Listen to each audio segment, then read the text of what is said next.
চাকরি মেলেনি, জমি গিয়েছে। রেললাইনের উপর শুয়ে কৃষকদের তীব্র আন্দোলনে উত্তপ্ত বালুরঘাট। সাইলো গোডাউনের প্রতিশ্রুতি ভাঙায় ক্ষোভ ফুঁসে উঠল জমিদাতা পরিবার। ফেরত চাই জমি। জমি দেওয়ার 4 বছর পরেও চাকরি না মেলায় ক্ষোভে ফুঁসছেন জমিদাতা কৃষকেরা। অভিযোগ, ফুড কর্পোরেশন অফ ইন্ডিয়ার অধীনস্থ বালুরঘাট সাইলো গোডাউন তৈরির সময় বোয়ালদার মৌজার প্রায় 48 বিঘা আবাদি জমি নেওয়া হয় কৃষকদের কাছ থেকে। 2021 সালে লক্ষিত চুক্তিতে প্রত্যেকটি পরিবার থেকে একজন করে চাকরি দেওয়ার প্রতিশ্রুতির ভিত্তিতেই জমি তুলে দেন প্রায় 40 জন কৃষক। কিন্তু 5 বছর পেরিয়ে গেলেও কোনো চাকরি মেলেনি। এরই প্রতিবাদে সোমবার থেকে অনির্দিষ্টকালের জন্য সাইলো গোডাউন তালাবন্ধ করে আন্দোলনে নামলেন জমিদাতারা। তীব্র শীতকে উপেক্ষা করে কাটনা রেল লাইনে শুয়ে রাতভর বিক্ষোভে উত্তপ্ত হয় এলাকা। কৃষকদের দাবি চাকরি নয়, জমি ফিরিয়ে দেওয়া হোক। অভিযোগ, প্রতিশ্রুতি দিয়ে জোর করে জমি নিলেও এখন উদাসীন সাইলো কর্তৃপক্ষ। অন্যদিকে সাইলো কর্তৃপক্ষের দাবি, দেওয়া কাজ করতে কৃষকরাই রাজি নয়। বিষয়টি ঊর্ধ্বতন মহলে জানানো হয়েছে। আন্দোলন অব্যাহত। Bureau report, Hili news Bangla. দিবে সেটা ওনারা উল্লেখ করে নাই। বলছে কোম্পানি চালু হলে, কোম্পানি চালু হওয়ার এগেস্টে কোম্পানিতে যে সমস্ত কাজকর্ম চলবে সেই অনুযায়ী তোমাদেরকে চাকরি দেওয়া হবে। তো আমরা বলছিলাম কোম্পানির কি কাজে, তাই বলে কি আমরা তো লেবার না যে আমরা লেবারই হচ্ছে পরে কুলিগিরি করব।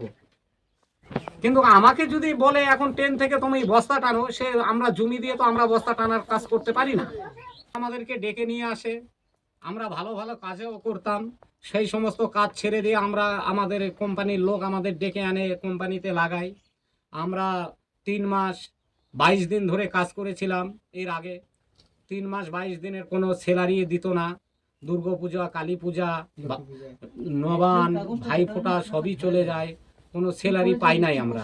তখন আমরা চাচ্ছি আমাদের জমি আমাদেরকে রিটার্ন দেওয়া হোক। কোম্পানির যে জমি যারা নিয়েছে তারা আমাদের বাড়িতে বাড়িতে গিয়ে বলেছিল যে আপনারা জমিগুলো দিন, জমিগুলো দিলে আপনাদের প্রত্যেকটা বাড়ি থেকে একটা চাকরি দেওয়া হবে, আপনাদের কোনো অসুবিধা হবে না, জমি চলে গেলেও 3 জেনারেশন বসে খাবে, চাকরি করবে। এই কারণেই আমরা জমিগুলো দিয়েছিলাম। আর প্রথমত তো আমরা জমি দিতে রাজি হয়নি। তখন ওনারা আমাদেরকে ভয় দেখিয়েছিল যে জমি যদি আপনারা না দেন, সরকারি তরফ থেকে জমি নেওয়া হচ্ছে, সরকারিভাবে সিল হয়ে যাবে, এরকম ভয় আমাদেরকে দেখানো হয়েছিল। এই কারণেও আমরা মানে কি দিয়ে দিয়েছি জমিগুলো। এটা বেশ দিন ধরে, এর আগেও আমাদের এই অনশনটা হয়েছিল। এর আগেও অনশনটা হয়েছিল। তো তখনও আমাদের অনেক রকম প্রতিশ্রুতি দেওয়া হয়েছিল। ওনার যদি আমাদের দিক থেকেও অনেক রকম পয়েন্ট করে দেওয়া ছিল দাবিগুলো, কিন্তু এর আগেও কোনোরকম কি নেয়নি। মানে